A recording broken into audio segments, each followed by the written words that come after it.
വനമന്ത്രിയുടെ കൂടി പ്രതികരണം നോക്കാം. വനനിയമ ഭേദഗതിയുമായി മുന്നോട്ട് പോകാൻ തനിക്കൊരു വാശിയുമില്ല എന്നാണ് വനമന്ത്രി എ കെ ശശീന്ദ്രൻ ഇതുമായി ബന്ധപ്പെട്ട് പ്രതികരണങ്ങൾക്കൊപ്പം പറഞ്ഞത്.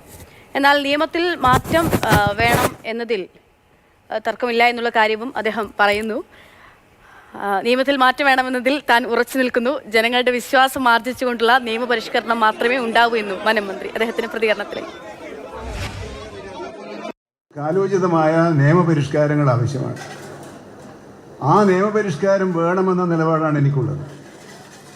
പരിഷ്കാരമേ ആവശ്യമില്ലെന്നില്ല. അത് 72-ലെ വന്യജീവി സംരക്ഷണ നിയമമായാലും കേരള വനസംരക്ഷണ നിയമമായാലും വനാവകാശ നിയമമായാലും ഏത് നിയമമായാലും ആധുനിക കാലഘട്ടത്തിൻ്റെ വെല്ലുവിളികളെ നേരിടാൻ ആവശ്യമായ വിധത്തിലുള്ള മാറ്റങ്ങൾ ആവശ്യമാണ്.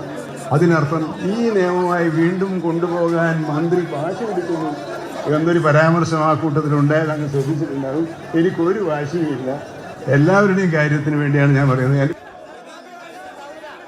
വനമന്ത്രിയുടെ പ്രതികരണമാണ് നമ്മൾ കേട്ടത്. എന്തായാലും നേരത്തെ ഫെലിക്സ് സൂചിപ്പിച്ച പോലെ തന്നെ നഷ്ടപരിഹാരം അത് ഉറപ്പു നൽകുന്നുണ്ട്. അതിൽ 5 ലക്ഷം രൂപ ഇന്ന് തന്നെ കുടുംബത്തിന് കൈമാറുമെന്നുള്ള കാര്യമാണ് നേരത്തെ സൂചിപ്പിച്ചത്. ഒപ്പം ബാക്കിയുള്ള 6 ലക്ഷം രൂപ അത് ബന്ധുവാണെന്നുള്ള സർട്ടിഫിക്കറ്റുമായി ചെല്ലുന്ന സമയത്ത് 6 ലക്ഷം രൂപയും നൽകുമെന്നുള്ള കാര്യം അറിയിച്ചിട്ടുണ്ട്. പക്ഷേ നഷ്ടപരിഹാരം എത്ര കോടി കിട്ടിയിട്ട് എന്താ, ഞങ്ങൾക്കൊരു ജീവൻ നഷ്ടമായിട്ട് എന്നുള്ള കാര്യമാണ് അവിടെയുള്ള ആളുകൾ ചോദിക്കുന്നത്.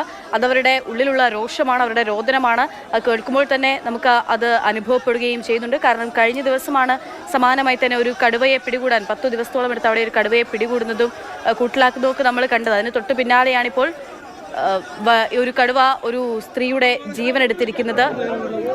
അതിദാരുണമായിട്ടുള്ള ഒരു സംഭവമാണ്. വലിയ പ്രതിഷേധം അവിടെ ഉണ്ടാകുന്നത്. അതിന്റെ ദൃശ്യങ്ങളൊക്കെയാണ് നമ്മൾ കാണുന്നത്.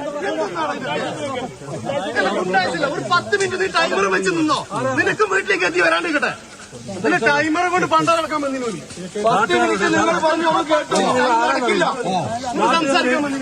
നാട്ടുകാർ വികാരത്തിൽ നിൽക്കുകയാണ്.